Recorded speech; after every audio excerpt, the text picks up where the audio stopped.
श्री हनुमान जी महाराज, श्री सरयू मैया, जिनकी सन्निधि में बैठ करके हम आप भगवान की कथा कहने और सुनने का सौभाग्य प्राप्त कर रहे हैं। भगवान ब्रजमंडल में अनेक प्रकार की बाल लीलाएं कर रहे हैं।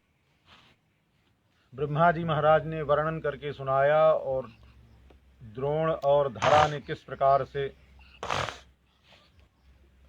ब्रह्मा जी की आज्ञा का पालन किया और संतों की सेवा किस प्रकार से की, उसके फलस्वरूप कृष्णो ब्रह्मण आदेशम सत्यम कर्तुम ब्रजे विभु सह रामो वसंश्चक्रे तेषां प्रीतिम स्वलीलया।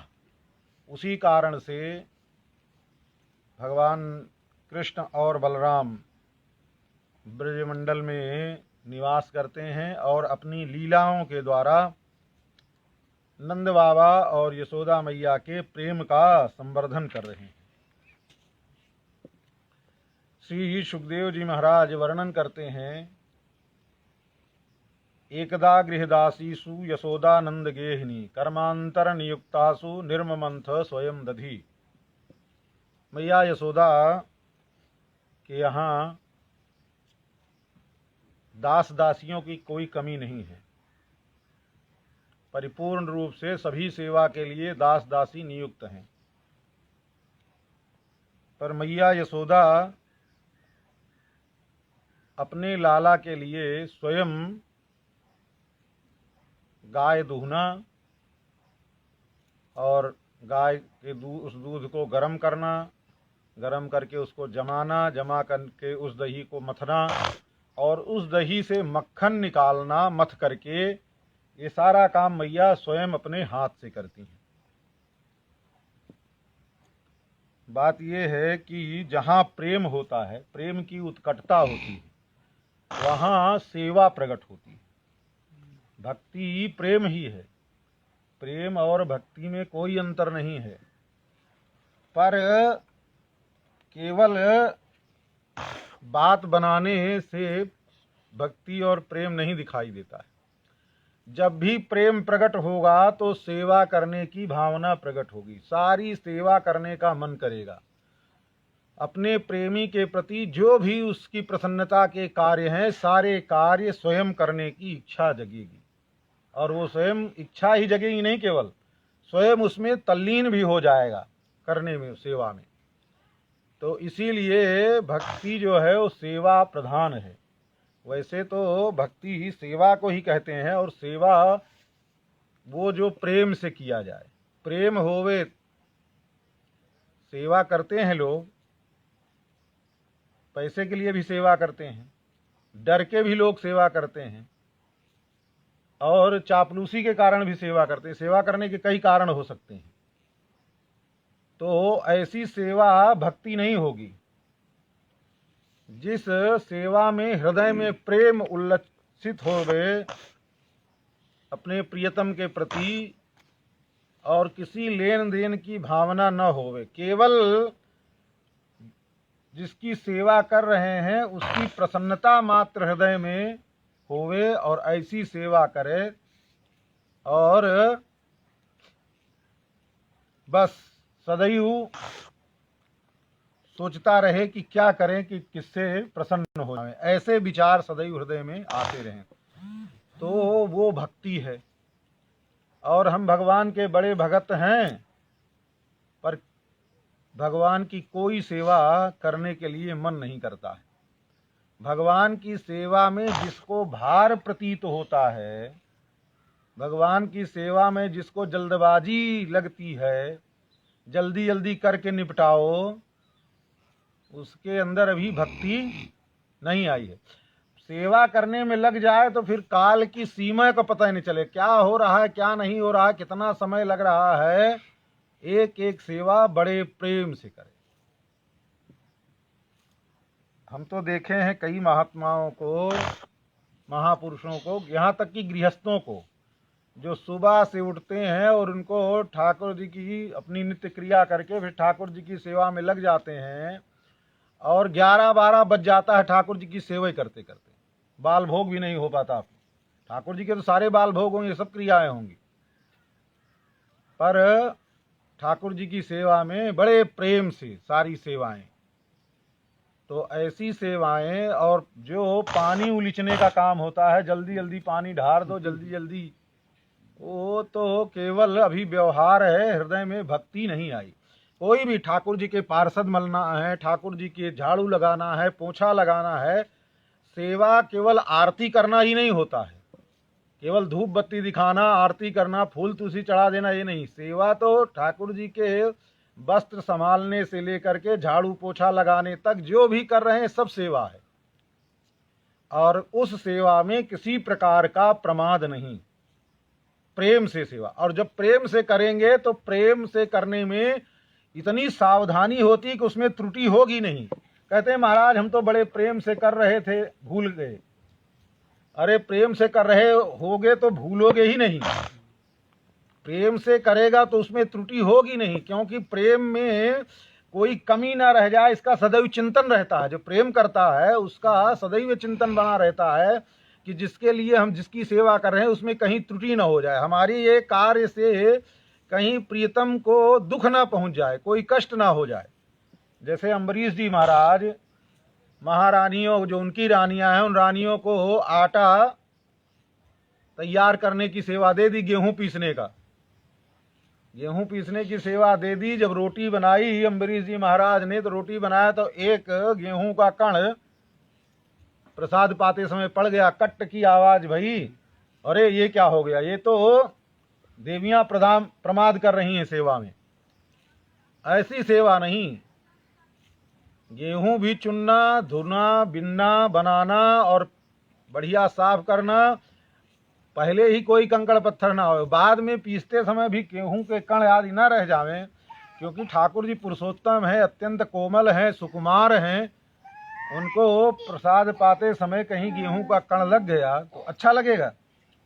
इतनी सावधानी हृदय में होवे तो भगवान की सेवा बनेगी, और नहीं तो हपर हपर हपर हपर जल्दी से कैसे करके और निपटाए दिए तो वो सेवा नहीं। वो तो हाँ, हम भी घंटी बजा लेते हैं, आरती पूजा कर लेते हैं, दिखा लेते हैं, बस इतना ही तक, और अभी वो प्रेम नहीं प्रकट हुआ है। प्रेम प्रकट होगा तो फिर मत पूछिए, ठाकुर जी की सेवा में आनंद आएगा। फिर वो जल्दी लगे, आप करना भी चाहेंगे तो होगा ही नहीं, करते करते ऐसे होगा कि आप एक सेवा में लगेंगे तो समय का पता ही नहीं चले क्या कर रहे हैं, कहाँ समय क्या हो रहा है।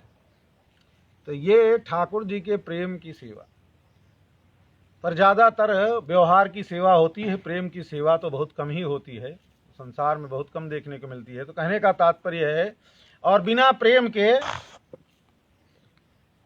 कुछ होने वाला नहीं है। राम ही केवल प्रेम प्रियारा, जान ले उजे जाननी हारा। भगवान को केवल प्रेम पसंद है, व्यवहार तो ठाकुर जी महाराज को सुहाता ही नहीं है। तो ठाकुर जी से केवल प्रेम करें, तो पर प्रेम में बाधाएं बहुत सी हैं। जिसको अभी संसार की चिंता है कि फलाना का व्यवहार निभाना है, कहीं वो ना आ जाए, कहीं वो ना आ जाए, कहीं वो ना आ जाए, ऐसी अभी अगर भावना है संसार को खुश करने की, जो संसार को खुश करना चाहेगा वो ठाकुर जी को प्रसन्न नहीं कर सकता है। संसार की खुशामद में लगा रहे, ठीक है। तो कहने का तात्पर्य है कि भगवान के प्रेम के लिए सब कुछ न्यौछावर कर देना होता है, तब ठाकुर जी महाराज का प्रेम प्रकट होता है। पर मैया तो जन्मांतर की और महाजी महाराज की सेवा करके वरदान प्राप्त किया है कि भगवान में परम प्रीति प्राप्त होगी, भगवान की परम भक्ति प्राप्त होगी।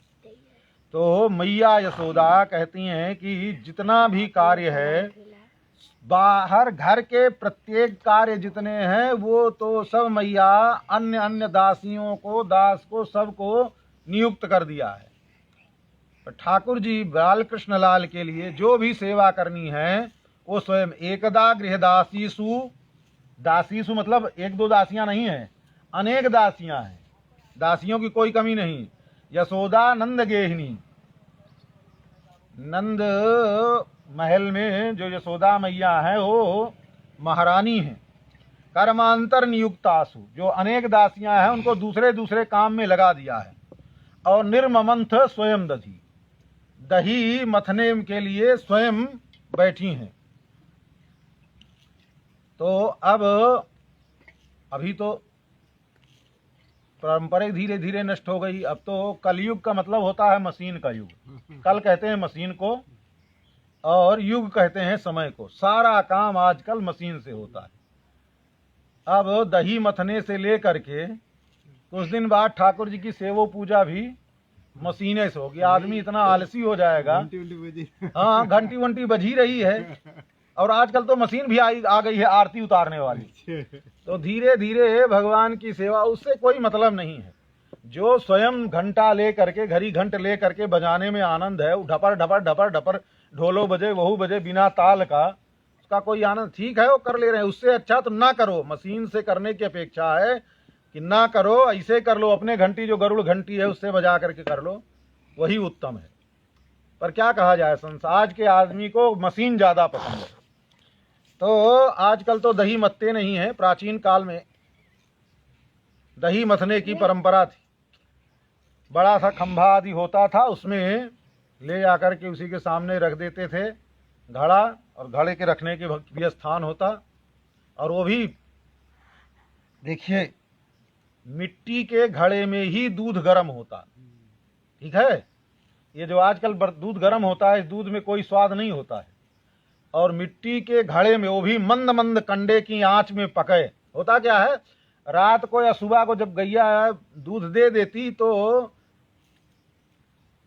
नीचे जमीन, जैसे आपके यहाँ है लिट्टी बनाने का, ऐसे ही घरों में, प्रत्येक घरों में नीचे एक जमीन खोदी रहती और उसमें रखने का होता, मटका वटका रखने का होता। उसी में कंडे की आग रखी रहती और बस कंडा वंडा लगा करके दूध उसी में रख देते। और माताओं का इतना सटीक अनुभव कि उतना ही कंडा लगाएंगी, ना वो दूध उफनाएगा अपने से, ना गिरेगा, और धीरे धीरे धीरे धीरे पक करके लाल हो जाएगा और यूं मोटी साड़ी पड़ जाती उसकी।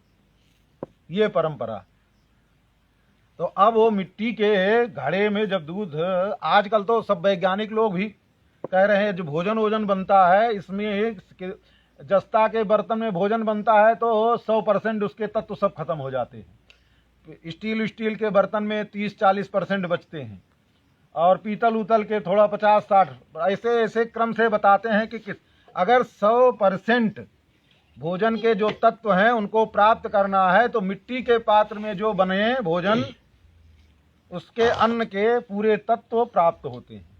और अभी भी देखिए जगन्नाथपुरी में, बड़े बड़े प्राचीन मंदिरों में आज भी, जो प्राचीन मंदिर हैं जगन्नाथपुरी में, आज भी सारे व्यंजन जो है तलने वलने का छोड़ करके वो कढ़ाई का प्रयोग होता है। बाकी चावल दाल जितना भी है सब जो है साग वाग मिट्टी के बर्तन में ही बनता है। हमारे यहाँ श्रीरंगम में भी रंगनाथ भगवान का भी ज़्यादातर रसोई ही मिट्टी के बर्तन में ही बनती है। तो महाराज चावल वाल जो बनता है उसका स्वाद अलग ही होता है। तो कहने का तात्पर्य है कि वो बड़ा सा मिट्टी का मटका, और उस मटके को रख देवें, और रख करके उसी में जो है मथानी लकड़ी की, वो भी लकड़ी की मोटी सी मथानी, और घड़ा भी बंधा रहता उस खंभे से, और उस खंभे से मथानी की भी डोरी लगी रहती है। और उसके बाद उस मथानी में फिर रस्सी लपेट करके, और जो खींचने वाला घर मर। और महाराज जब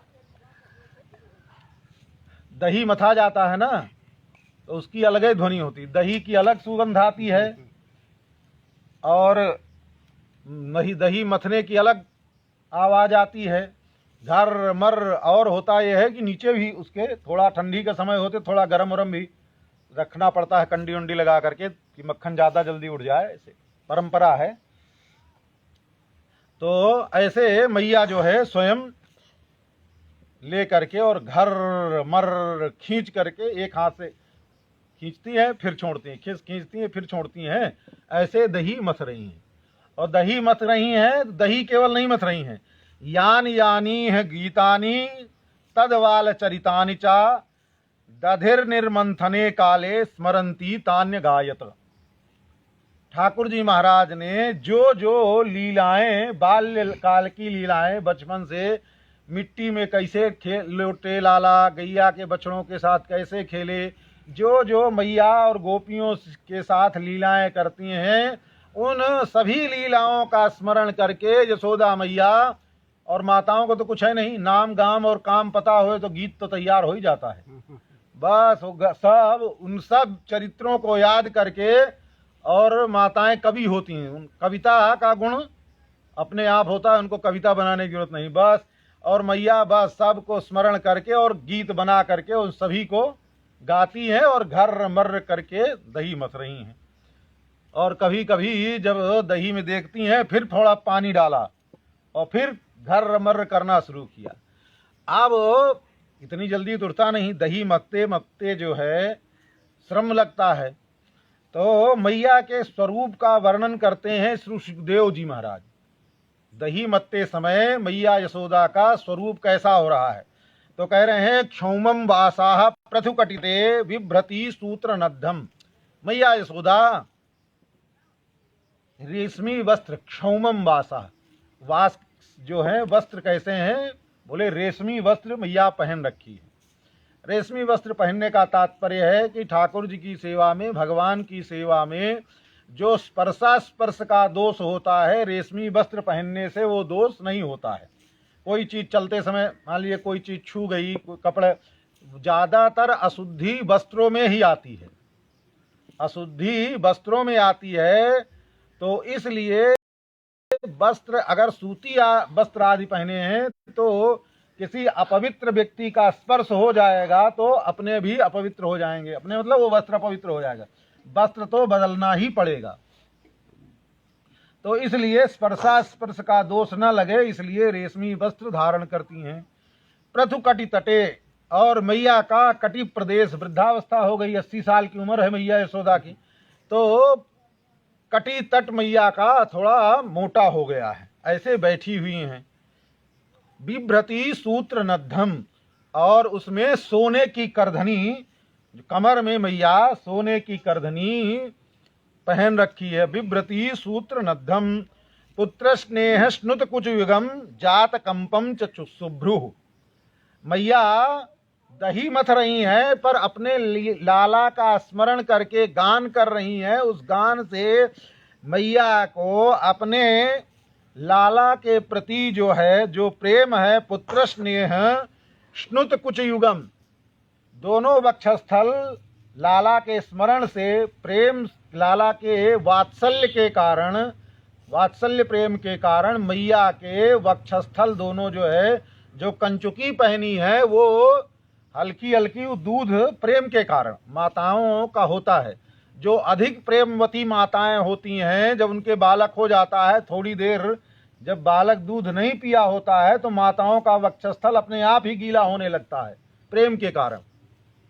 आज तो ऐसा प्रेम है कि दूध ही नहीं उतरता है, वो गीला होने की तो बातें छोड़ दीजिए, वो बोतलें का दूध पिलाती हैं।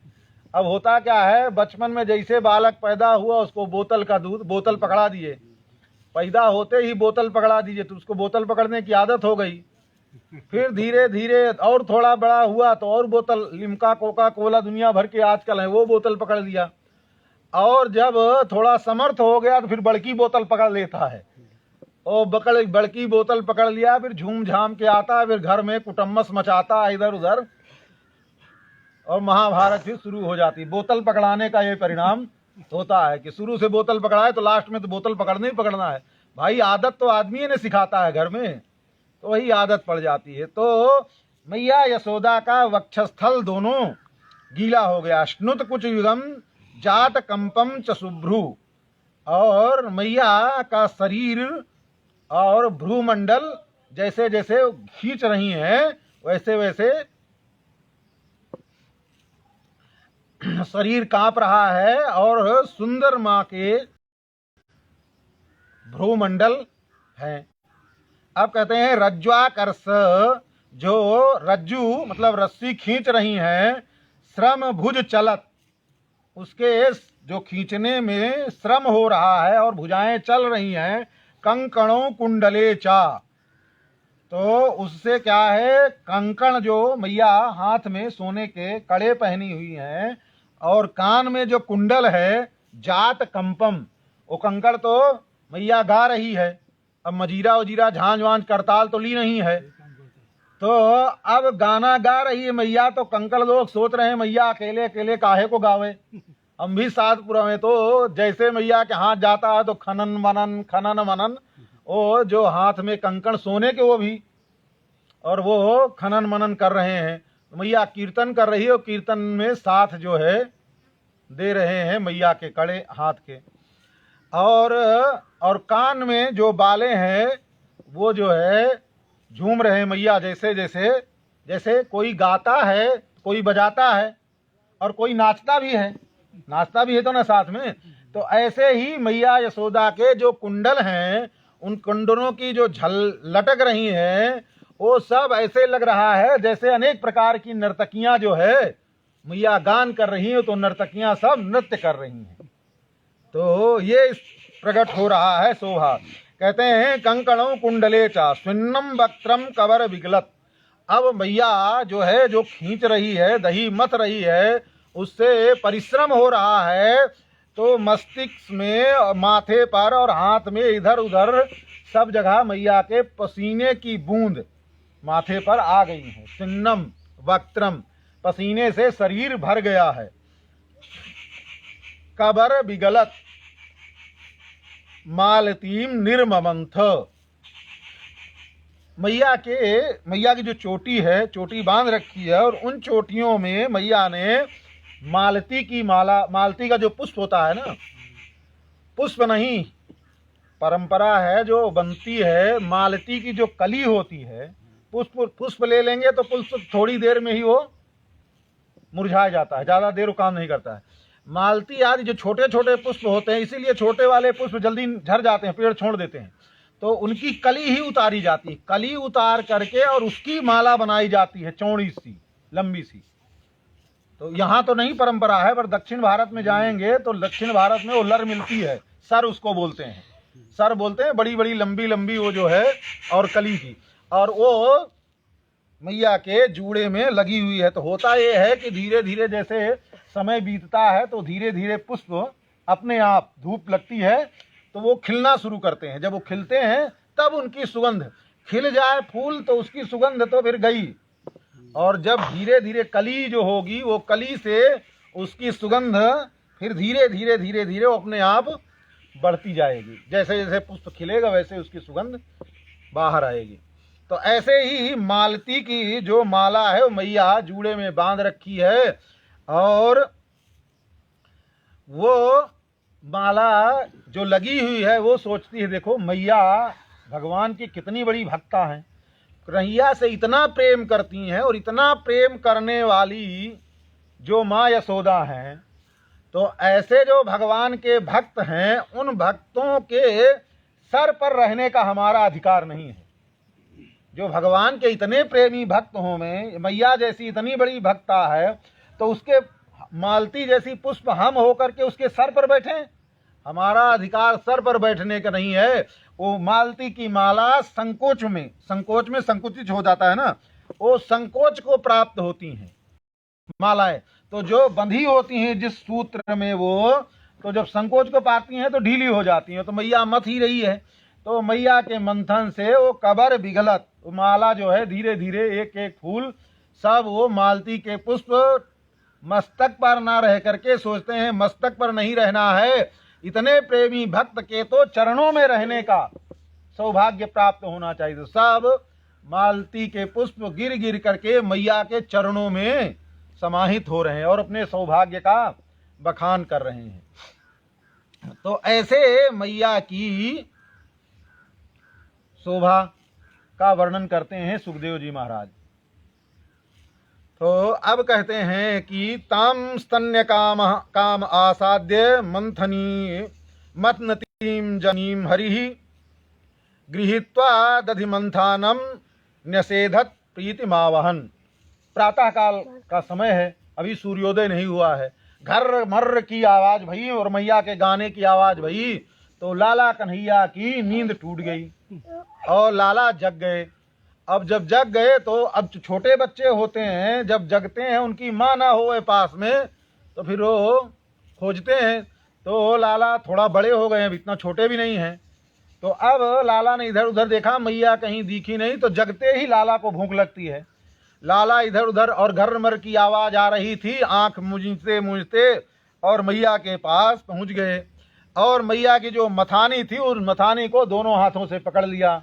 अब मैया को दही मथना बंद हो गया। दही और मैया ने देखा लाला आ गया है। दही मथना छोड़ करके मैया लाला को अपने गोद में ले लिया। अब जब मैया ने लाला को अपनी गोद में ले लिया, तमंकमारूढ़म पायतस्नम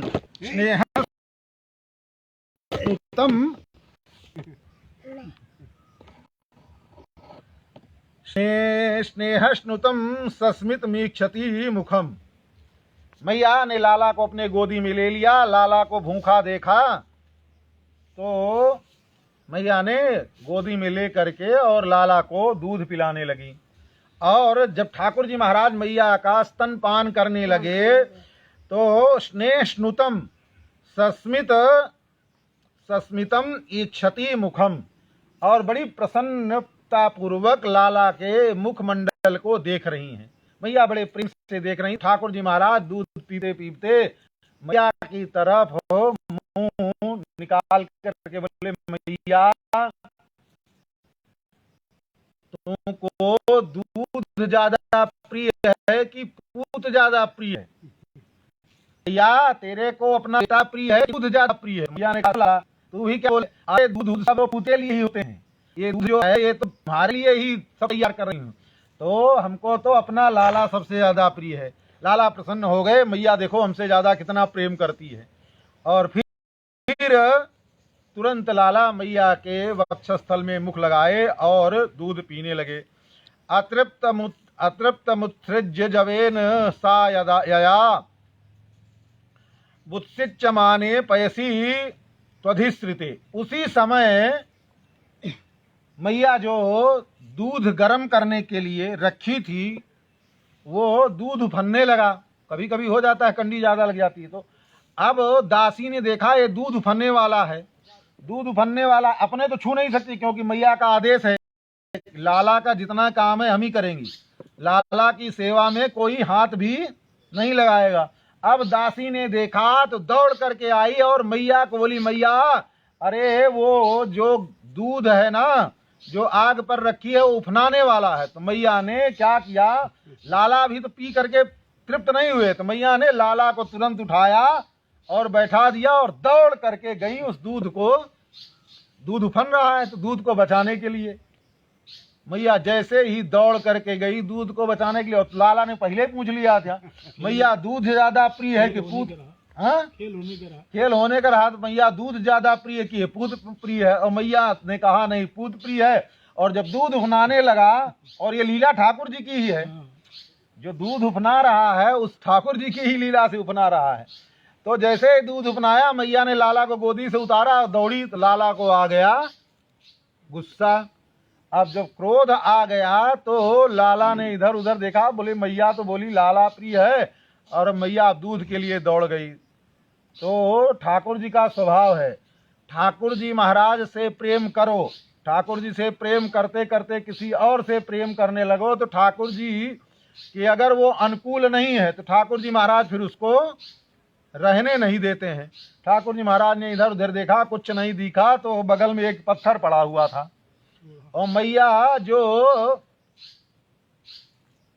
दही मथने का जो पात्र था उसी को ले करके आए, और वो जो सिल का लोढ़ा था वो जोर से दे मारा। वो मिट्टी का बर्तन, और वो भी बरसों पुराना है, और उसमें भी इतने दिन से दूध दही जमाते जमाते उसमें घी पी पी करके वो भी मस्त हो गया था। अब वो चिकना चट एकदम बर्तन, और जैसे ही पड़ा पत्थर फूट गया। अब दही जब पात्र जब फूटा तो दही पूरा फैल गया। अब फैल गया तो पूरे आंगन भर में दही ही दही दिखाई दे रहा चारों तरफ। ठाकुर जी फोड़ तो दिए, पर फोड़ देने के बाद अब ठाकुर जी ने सोचा कि क्रोध आया तो फोड़ दिए, लेकिन अब मैया आएगी तो आरती उतारेगी। अब डर के मारे सोचे कि कहाँ छुपें, कहाँ छुपें। तो ठाकुर जी महाराज भागते भागते इधर उधर देखा और वहीं ऊखल रखा हुआ था। उसी ऊखल के पीछे ठाकुर जी महाराज गए और छुप गए। ठाकुर जी महाराज छुपे हैं, अब छुपने में तो ढूंढने में भी समय लगता है। ठाकुर जी छुपे हैं और मैया खोज रही है। ठाकुर जी इतनी जल्दी थोड़े मिल जाते हैं खोजने पर, तो थोड़ा खोजेंगे, खोजते खोजते समय लगेगा मैया को भी, लाला को भी। तो अब मैया लाला को खोज करके कैसे प्राप्त करती हैं, बाकी की लीला कल के सत्र में। बोलिए श्री अयोध्यानाथ भगवान की, श्री रंगनाथ भगवान की, श्री लक्ष्मी नारायण भगवान की, श्री सीतारामचंद्र भगवान की, श्री वृंदावन बिहारी लाल की, श्री बालकृष्ण लाल की, श्री हनुमान जी महाराज की, श्री सरयू मैया की, सब संतन की, सब भक्तन की। जय जय श्री सीताराम, जय जय श्री राधे श्याम।